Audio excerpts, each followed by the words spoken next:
শুভ বিকেল সুপ্রিয় দর্শক শ্রোতা, আশা করি যে যেখানে আছেন সবাই ভালো আছেন, সুস্থ আছেন। শুরু করতে যাচ্ছি রেডিও সারাবেলার নিয়মিত শিক্ষামূলক অনুষ্ঠান নিজেকে গড়ি। আজকের এই অনুষ্ঠানটির আমাদের অতিথি হিসেবে আমাদের সঙ্গে আছেন। আমরা তার সঙ্গে আপনাদেরকে একটু পরে পরিচয় করিয়ে দেব। তার আগে আরেকটি কথা বলে নিচ্ছি, আপনাদের জন্য এই অনুষ্ঠানটি যারা সাজিয়েছেন, আজকের অনুষ্ঠানটির প্রযোজনায় আছেন রেজওয়ান সাগর এবং কারিগরি সহযোগিতায় আছেন ফরাদ রেজা। এবং আমাদের সঙ্গে অতিথি হিসাবে আজকে স্টুডিওতে আছেন গাইবান্ধা সরকারি কলেজের হিসাব বিজ্ঞান বিভাগের সহকারী অধ্যাপক জনাব মোহাম্মদ শাহনেওয়াজ শুভ। সম্মানিত অতিথি, কেমন আছেন আপনি? জি আলহামদুলিল্লাহ, ভালো আছি শাওন ভাই। আর আমাকে এই প্রোগ্রামে আমন্ত্রণ জানানোর জন্য আপনাকে অনেক ধন্যবাদ এবং এই প্রোগ্রামের সঙ্গে যারা সংশ্লিষ্ট সবাইকে আমি আন্তরিক ধন্যবাদ জানাচ্ছি। ধন্যবাদ আপনাকেও আমাদের মাঝে সময় দেওয়ার জন্য। সুপ্রিয় দর্শক, আপনারা জানেন আমরা আমাদের প্রত্যেকটি প্রোগ্রামে আমাদের গাইবান্ধার সম্মানিত অনেক প্রতিষ্ঠান থেকে সম্মানিত শিক্ষকদেরকে আমন্ত্রণ জানাই এবং তাদেরকে নিয়েই আমরা শিক্ষার্থীদের কিছু সমস্যা নিয়ে আলোচনা করি এবং শিক্ষা শেষে এই শিক্ষার্থীরা কোন লাইনে লেখাপড়া করলে তাদের ভবিষ্যৎটা ভালো হবে এই বিষয়ে একটু কিছু দিক নির্দেশনা দিয়ে থাকি। তো যেহেতু আজকে আমাদের সঙ্গে আছেন হিসাব বিজ্ঞান বিভাগের শিক্ষক, আমরা তাই হিসাব বিজ্ঞান নিয়েই আলোচনা করব। প্রথমে জানতে চাচ্ছি স্যারের কাছে যে আপনার এই বিষয়ে শিক্ষাগত পেশায় আসার পেছনে আপনার অনুপ্রেরণা দানকারী কে আছেন, বা আপনার দিক থেকে আপনি কি আসলে প্রথম থেকেই চিন্তা করেছিলেন যে হিসাব বিজ্ঞান বিভাগ নিয়ে লেখাপড়া করবেন বা হিসাব বিজ্ঞানে আসবেন? সত্যিকার অর্থে বলতে হিসাব বিজ্ঞান নিয়ে পড়তে হবে এরকম না। আমার ইউনিভার্সিটিতে যখন আমি প্রথম অ্যাডমিশনে আমার মার্কেটিং এবং অ্যাকাউন্টিং এই দুটো সাবজেক্টে এসেছিলো, তো কম্পিটিটিভলি আমি যখন দেখলাম না মার্কেটিংয়ের চেয়ে আমার হিসাব বিজ্ঞান সাবজেক্টের ডিমান্ড অনেক বেশি, তখন আমি ডিসিশন ফাইনাল করি যে আমি হিসাব বিজ্ঞান নিয়ে পড়বো। ও আচ্ছা আচ্ছা, হ্যাঁ কম্পিটিটিভলি এবং জব সেক্টরেও এই সাবজেক্টের ডিমান্ড অনেক বেশি। তো সেই চিন্তাভাবনা থেকে আমার ফাইনাল ডিসিশন হিসাব বিজ্ঞান থেকেই আমি ফাইনাল ডিসিশনটা ওই দিকে নিয়ে আসি আর কি। কিন্তু স্যার আমরা আসলে এখন যেটা দেখতে পারি যে আমাদের স্টুডেন্টদের মাঝে প্রথম চয়েস থাকে সায়েন্সে পড়ার, তারপরে আর্টসে যাবে, এবং যখন কোনো অপশন থাকে না সেক্ষেত্রে তারা কমার্সকে বা হিসাব বিজ্ঞান বা ব্যবসা বিজ্ঞান যেটাই বলি আমরা, এই বিষয়ে তারা আগ্রহী হয়। এরকম হওয়ার কারণটা কি স্যার? এটা একটা দারুণ রিলেভেন্ট একটা কোশ্চেন করছেন আপনি। কিন্তু এইটার সাথে শুধুমাত্র এই এলাকা বলতে গেলে আমাদের নর্থ বেঙ্গল বা উত্তরবঙ্গের ক্ষেত্রে এটা প্রযোজ্য আমি বলতে পারি। যে কিন্তু আমি খুব অ্যাস্টোনিস্ট, এটা নিয়ে আমি খুব দুঃখ লাগে আমার। এটা আসলে খুব কষ্টের বিষয় যে আমাদের এই উত্তরবঙ্গের লোক বা আমাদের গার্জিয়ানদেরকেও আমি দোষারোপ করব। কিন্তু এই সিনারিওটা একদম যদি দক্ষিণবঙ্গের দিকে যাই অথবা আমাদের জাস্ট নর্থ বেঙ্গলটা পার হয়ে যমুনা সেতু পার হওয়ার পর থেকে সিনারিওটা সম্পূর্ণ ডিফারেন্ট। তাদের জন্য স্পেশালাইজড কিছু কলেজই আছে ওই সাইডে, যেমন Khulna commerce college, Chittagong commerce college, Dhaka commerce college, যে সেই কলেজগুলোতে শুধুমাত্র কমার্স ব্যাকগ্রাউন্ডই পড়ানো হয়। তাহলে চিন্তা করা যায় যে তাদের কমার্সের কতটা ডিমান্ড। ওই কলেজগুলোতে স্পেসিফিক শুধুমাত্র কমার্স রিলেটেড সাবজেক্টই পড়ানো হয়, সায়েন্স এবং আর্টস নাই সেই সাবজেক্টগুলো। তাহলে নিশ্চয়ই এই সাবজেক্টগুলোর এতটা ডিমান্ড জন্যই এই স্পেশালিস্ট কলেজগুলো ওখানেও আসছে। কিন্তু এই জিনিসটা আমাদের এই উত্তরবঙ্গে এই জিনিসটা আমি বুঝতে পারি না যে আমাদের বাবা মার হয়তো বা প্রথম থাকে যে সায়েন্স থেকে পড়ে ডাক্তার ইঞ্জিনিয়ার বানাবো, কিন্তু তারপরের চিন্তাভাবনা করে না যে শুধু তো এটাই না, কেরিয়ার তো শুধুমাত্র ডাক্তার ইঞ্জিনিয়ারের মধ্যেই সীমাবদ্ধ না। তো পরবর্তীতে দেখেন একটা জিনিস, যদি চান্স না পেয়ে থাকে তখন কি করে ছেলেমেয়েদেরকে প্রাইভেট ইউনিভার্সিটিতে আবার BBA করাচ্ছে। জি দেখেন আবার চেঞ্জ হয়ে গেল, সুইচ করলো, কিন্তু জিনিসটা মুড সুইং হয়ে গেল যে কোথাও চান্স পেলো না ডাক্তার ইঞ্জিনিয়ার, তাকে প্রাইভেট ইউনিভার্সিটিতে BBA-তে, তার বিজনেস ফ্যাকাল্টির দিকে নিয়ে যাচ্ছে, আবার ঘুরে ফিরে কিন্তু আবার BBA-MBA-তে বিজনেস ফ্যাকাল্টিতে নিয়ে আসছে, কারণ জব সেক্টরে ডিমান্ড আছে ওইটা। কিন্তু সেটা আগে বোঝে না তারা। তখন কিন্তু আসলে দেখা যায় যে স্যার যদি তার ব্যাকগ্রাউন্ডে এই দিক থেকে আপনার এই আগে থেকে যদি বিজনেস হতো আরো ভালো করতো। হ্যাঁ, তখন প্রাইভেটে পড়তে হতো না, তখন দেখা গেল পাবলিক ইউনিভার্সিটি, সরকারি ইউনিভার্সিটিতেই সে বিজনেস ফ্যাকাল্টি বিবিএমবিতে ইজিলি চান্স পেয়ে যেত। মানে এই কারণে আমাদের এই উত্তরাঞ্চলে মানে আসলে আপনি একটা চমৎকার কথা বলেছেন স্যার, যে আমাদের এই দিকে কিন্তু আসলে কমার্স কলেজটা অনেক কম, নাই বলতে গেলে সত্যিকার অর্থে, মানে স্পেশালিস্ট কোনো কমার্স কলেজই সেই অর্থে নাই। যেমন ঢাকা, চট্টগ্রাম, খুলনা কমার্স কলেজই আছে, শুধুমাত্র কমার্সই পড়ানো হয়। ইভেন এক একটা কলেজে, আমি যদি খুলনা কমার্স কলেজের কথা বলি, 1600 সিট ওখানে শুধু কমার্সের জন্য, যে অ্যাকাউন্টিংয়ে 400, ফিনান্স 400, মার্কেটিংয়ে 400, ম্যানেজমেন্টে 400, আর কোনো সাবজেক্ট নেই। 1600 শুধু কমার্সের, শুধু কমার্সের জন্য। তাহলে আমাদের এদিকে তো নাই, উত্তরবঙ্গে এরকম কিন্তু কোনো স্পেশালিস্ট এরকম কলেজ নেই। তারাও কিন্তু বুঝতে পারছে যে কমার্সের ডিমান্ড আছে জব সেক্টরে। সুপ্রিয় দর্শক শ্রোতা, আপনারা কিন্তু স্যারের মুখ থেকে শুনতে পারলেন যে আসলে কমার্সের সাবজেক্টগুলো নিয়ে যদি আমরা লেখাপড়া করি সেক্ষেত্রে কিন্তু আমাদের ভয়েরও কিছু নেই, কিংবা আমাদের চাকরির সুযোগ অনেকাংশে অনেক বেশি। আর আরেকটা বিষয়, আমরা আমাদের একটা ভুল ধারণা আছে, স্যারের কাছে ওটা প্রশ্ন থাকবে, যে আমরা কিন্তু একটা কথা চিন্তা করি স্যার, যে কমার্সে লেখাপড়া করলে কি শুধু ব্যাংকেই চাকরি হবে, আসলে এরকম কি না? না, এটা একটা পুরো ভুল ধারণা। কমার্সে চাকরি করলে মানে আমাদের দেশের কি মিনিমাম রিকোয়ারমেন্ট কি থাকে, যে 4 বছর মেয়াদী স্নাতক মানে অনার্স ডিগ্রি থাকলে এমন কোনো জব নাই বাংলাদেশে যে করা যাবে না। তবে কি এই কমার্সের জব করলে কি প্রায়োরিটি, একটা প্রিফারেন্স পাওয়া যায় কিছু কিছু সেক্টরে, ব্যাংকিং সেক্টরে, সেটা হয়তো ভাইবাতে, যে ব্যাংকিং সেক্টরে, মাল্টিনেশনাল কোম্পানিতে, এই জবগুলোতে প্রায়োরিটি বা প্রিফারেন্স একটা অনেক সময় লাইন থাকে, যে they will be preferred which, যারা এই ব্যাকগ্রাউন্ড থেকে বিজনেস ফ্যাকাল্টি অথবা ইকোনমিক্স থেকে যারা গ্রাজুয়েশন কমপ্লিট করছে, দে উইল গেট প্রিফারেন্স, তারা একটা এক্সট্রা অগ্রাধিকার পাবে। দেখা গেল ভাইবাতে, যে তার আগে পর্যন্ত আর বিসিএস এর কথা তো কোনো কিছুই নেই। বিসিএস এ বাংলা থেকে পড়ুক, রাষ্ট্রবিজ্ঞান থেকে পড়ুক, বা সব জায়গায় সেম, কোনো সাবজেক্ট ভেরি করে না, এটা সেটা ভ্রান্ত ধারণা। তবে কমার্স থেকে বললে এক্সট্রা যে বেনিফিটটা পাওয়া যাচ্ছে সেটা হচ্ছে যে ওই যে প্রিফারেন্স, যেটা এক্সট্রা বেনিফিট, সেটা কিন্তু ব্যাংকিং সেক্টর অথবা অন্যান্য মাল্টিনেশনাল কোম্পানি বা অ্যাকাউন্টিং রিলেটেড যে সেক্টরগুলোতে, অডিট, এগুলোতে কিন্তু তারা জব সেক্টরে এক্সট্রা একটা অগ্রাধিকার বা প্রিফারেন্স পাবে, এটা বলা যেতে পারে। সুপ্রিয় দর্শক, চমৎকার একটি ইনফরমেশন স্যার আমাদেরকে থ্রো করলেন, যে আসলে আমরা যদি এই কমার্স নিয়ে লেখাপড়া করি, কিংবা হিসাব বিজ্ঞান বা ব্যবসা বিজ্ঞান নিয়ে আমরা যেটা নিয়ে লেখাপড়া করি, আমাদের কিন্তু আসলে বর্তমান সময়ে প্রত্যেকটা মাল্টিন্যাশনাল কোম্পানি হোক, সরকারি বেসরকারি যেখানেই হোক, চাকরির ক্ষেত্রে একটা আলাদা বেনিফিট আমরা পেতেই পারি। তবে আমাদের একটা ভুল ধারণা রয়েছে, সেটা হচ্ছে যে আমরা অনেক আগে থেকে যেটা চিন্তা করতাম, কমার্স নিয়ে শুধু ব্যাংকেই চাকরি করা যায়, অন্য কোথাও জব হবে না, এরকম কিছু নয়। স্যারের কাছে এবার জানতে চাচ্ছি যে বিষয়টা, সেটা হচ্ছে যে আমরা যদি মানে এখন একটা বিষয় লক্ষ্য করি, যে অন্যান্য সাবজেক্টের চেয়ে এই কমার্সে অনেকে ভীতি নিয়ে আসতে চাচ্ছে না। মানে এখানে আসলে ভীতির কারণটা কি? শিক্ষার্থীরা কেন এই ভয়টা করছে যে আমি অঙ্কে ভালো না, আমি কমার্স নিয়ে লেখাপড়া করতে পারবো না? আসলে এরকম কোনো কিছু আছে কি না? না, এরকম আসলে ভাবার কারণ নাই। তবে এরকম হতে পারে যে তার ব্যাকগ্রাউন্ড এসএসসি পর্যন্ত হয়তো বা অন্য ব্যাকগ্রাউন্ড ছিল, সে আর্টসে ছিল, সেক্ষেত্রে প্রথম অবস্থায় একটু স্ট্রাগল করতে হতে পারে। কিন্তু যদি তার ব্যাকগ্রাউন্ড কমার্স থাকে অথবা সায়েন্স থাকে, তার জন্য খুব একটা বেশি কষ্টদায়ক হবে না। কম্পারেটিভলি সায়েন্সের চাইতে অনেক ইজি।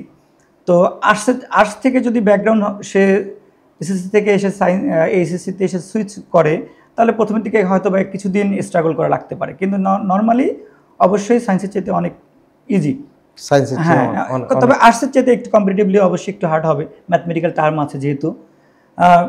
তবে দেখতে তো হবে, যেখানে কষ্ট করলে কৃষ্ট মেলে একটা কথা বলি আমরা, যেটা এরকম, তাহলে যে সে যদি ওখানে এফোর্ট দেয়, অবশ্যই ওখান থেকে ভালো একটা রিটার্নও পাওয়া যাবে ভবিষ্যতে। তা আমাদের একটা কমার্সে একটা টার্ম আছে, রিস্ক অ্যান্ড রিটার্ন, যে যেখানে রিস্ক বেশি এখানে রিটার্নের সম্ভাবনাও বেশি, মানে ওখান থেকে যেখানে ঝুঁকি বেশি আয়ের সম্ভাবনাও বেশি। পরিশ্রম করলে ওখান থেকে সে সফলতা পাওয়ার সম্ভাবনাও বেশি আসবে। স্যারের কাছে এখন আরেকটি জিনিস আমরা জানতে চাচ্ছি, যে হিসাব বিজ্ঞান, আসলে আমরা তো মানে শর্ট নেমে হিসাব বিজ্ঞানটাকে বুঝি, আসলে তো অনেক শাখা পোশাখা আছে, এই বিষয়গুলো সম্পর্কে যদি স্যার একটু বলতেন। শাখা পোশাখা আমি স্পেসিফিক্যালি শুধু আমার নিজের সাবজেক্ট নিয়ে বলবো না, যেমন যদি কেউ হিসাব বিজ্ঞান নিয়ে গ্রাজুয়েশন, পোস্ট গ্রাজুয়েশন, যেটাকে বিবিএ এমবিএও বলতে পারি, আমাদের যে যারা 4 বছর মেয়াদি এখানে অনার্স করে, সার্টিফিকেটের নামটা কিন্তু দেওয়া থাকে যে bachelor of business administration, BBA. তো ব্যাচেলর অফ বিজনেস অ্যাডমিনিস্ট্রেশন অ্যাকাউন্টিংয়ের থেকে যদি কেউ করে, মেজর ইন অ্যাকাউন্টিং। আর সে যে ম্যানেজমেন্ট থেকে করে, তাহলে bachelor of business administration major in management. কিন্তু সার্টিফিকেট কিন্তু ব্যাচেলর বিজনেস অ্যাডমিনিস্ট্রেশন। আচ্ছা, এখন এই সার্টিফিকেট যে সে যদি একটা প্রাইভেট ইউনিভার্সিটি থেকে, আমি একটা জাস্ট কম্পেয়ার করতে যাচ্ছি, যদি প্রাইভেট ইউনিভার্সিটিতে বিবিএ করতে যায় একটা স্টুডেন্ট, আমরা কম্পেয়ার করে দেখব যদি একটা এ ক্যাটাগরি প্রাইভেট ইউনিভার্সিটি হয় তাহলে মিনিমাম থেকে 8 থেকে 10 লাখ টাকা তাকে বেয়ার করতে হচ্ছে একটা তার ফ্যামিলিকে। আর সেইটা সে যদি সেই সেম ফ্যাসিলিটিস একটা গভর্নমেন্ট কলেজ থেকে ইজিলি খুব কম খরচে সেম ভ্যালুয়েশন একটা সার্টিফিকেট পাচ্ছে। তবে শুধু সার্টিফিকেট সর্বস্ব হলে হবে না, নিজের জ্ঞানটাকে অর্জন করতে হবে। ফাঁকি দিয়ে সার্টিফিকেট নিয়ে সেটা দিয়ে কিন্তু খুব একটা কাজে লাগবে না।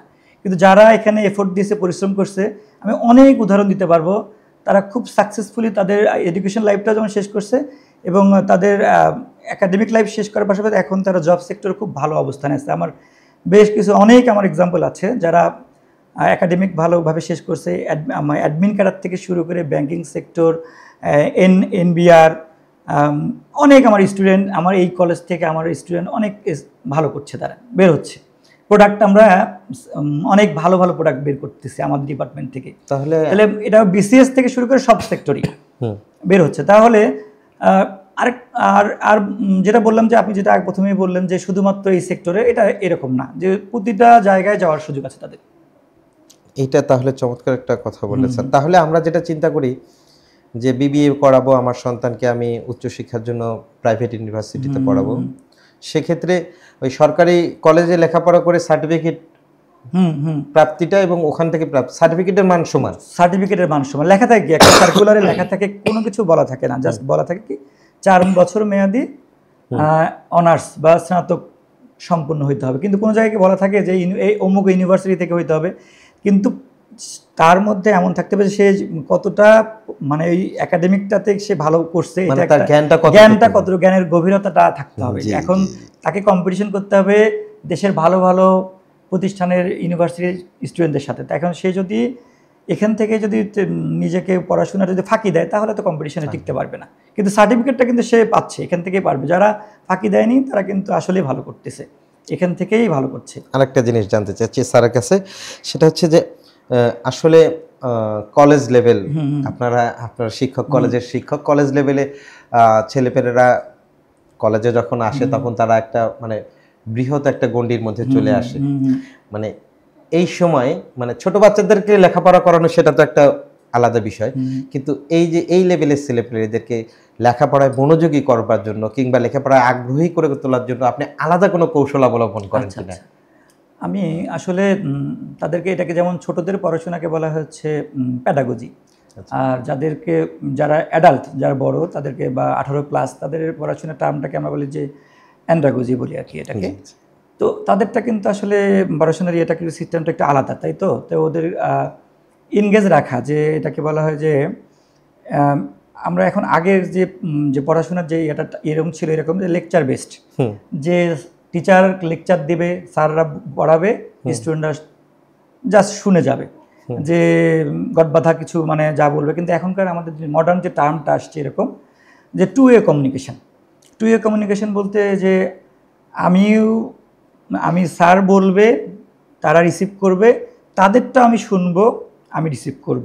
টু ওয়ে কমিউনিকেশন হলে হয় কি ক্লাসটা বোরিং হবে না, প্রাণবন্ত হবে এবং ইফেক্টিভ ক্লাসরুমটা হবে ইফেক্টিভ। তাহলে কি তারাও বোরিং ফিল করবে না, তাদের থেকেও আমি শুনবো। টু ওয়ে কমিউনিকেশন যখন হবে তখন কি ওই ক্লাসটা বোরিং ফিল করার সুযোগ থাকবে না, আনন্দদায়ক হবে। আরেকটা জিনিস আমি ইউজ করি, যেটা যে যদিও প্রায় অনেকেই এখন যারা আধুনিক যারা টিচাররা অনেকেই ক্লাসরুমটাকে মাল্টিমিডিয়া ক্লাসরুমের যে ব্যবহার, যেটা যেমন আগে আমাদের ম্যাথগুলো তো অনেক বড় বড় টাইপের, যেমন আমরা ইউনিভার্সিটিতে যখন স্যাররা করাইতো দেখা গেলো 1 ঘন্টা একটা ম্যাথ করাইতে যে আধা ঘন্টা চলে যাচ্ছে, অনেক বড় বড় ম্যাথগুলো।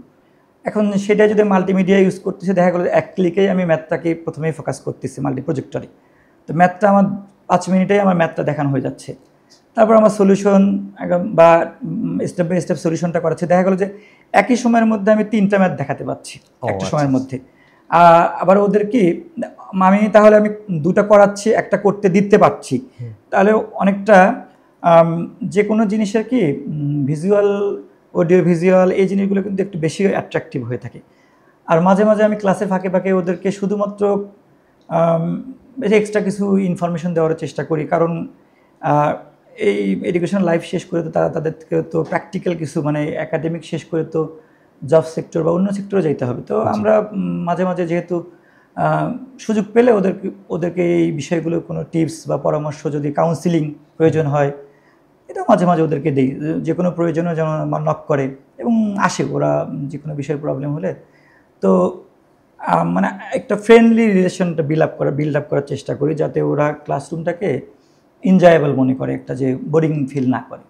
মানে তখন আসলে প্রত্যেকটা স্টুডেন্ট ক্লাসে আসবে, ক্লাসে থাকবে, কলেজে থাকবে। অনেকের একটা ধারণা থাকে কলেজে ক্লাস করতে হবে না, যেতে হবে না, বসে থাকলে স্যাররা কিছু বলবেন, এরকম একটা বিষয়। কিন্তু যখন ক্লাসে তারা একটা আনন্দ পাবে, আলাদা একটা আকর্ষণ থাকবে, তখন তারা অবশ্যই ক্লাসে আসবে। তাহলে বর্তমানে প্রযুক্তির আমাদের হিসাব বিজ্ঞানের উপরেও প্রভাব ফেলেছে, এবং প্রযুক্তি এবং হিসাব বিজ্ঞান মিলে একটা ভালো ক্লাস পরিচালনা করছেন আপনি।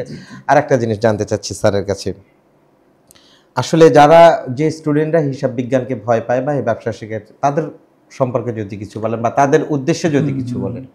আসলে এই অন্য সাবজেক্টের সাথে যদি আমি কম্পেয়ার করি, অবশ্যই কঠিন বলবো না, তবে প্র্যাকটিস করতে হয়। যেমন এটা কি, যেমন পরীক্ষা 3 মাস বা 2 মাস আছে, আমি তো অন্য কোনো একটা সহজ বা একটা আর্টসের যদি অন্য একটা নর্মাল সাবজেক্টের সঙ্গে তুলনা করি, যদি এরকম হয় যে সে খুব মেমোরাইজ করতে পারে, মনে রাখতে পারে, মুখস্থ করতে পারে, কিছু সিলেক্টিভ সাজেশন পেল, 15-20টা প্রশ্ন পড়ে সে মুখস্থ করে ফেললো এবং ভালো রেজাল্ট করতেছে, কিন্তু এটা আমাদের সাবজেক্টের সঙ্গে এটা রিলেট করা যাবে না।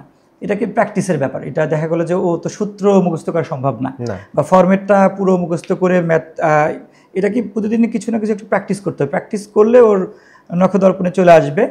তো এমন অ্যাডভান্স লেভেলের খুব কঠিন কিছু না, তবে যারা ফাঁকিবাজ তাদের জন্য কঠিন।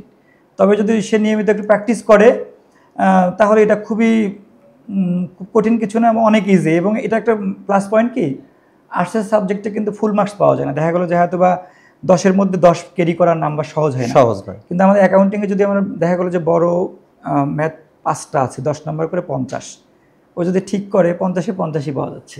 কিন্তু ওটা কিন্তু ওই থিওরিটিক্যাল সাবজেক্টে যদি কেউ লেখে 50-এ 50 পাবে না। তাহলে এটা কি তাদের জন্য প্লাস পয়েন্ট না? অবশ্যই যারা ভালো স্টুডেন্ট তাদের জন্য A+ পাওয়া অনেক ইজি।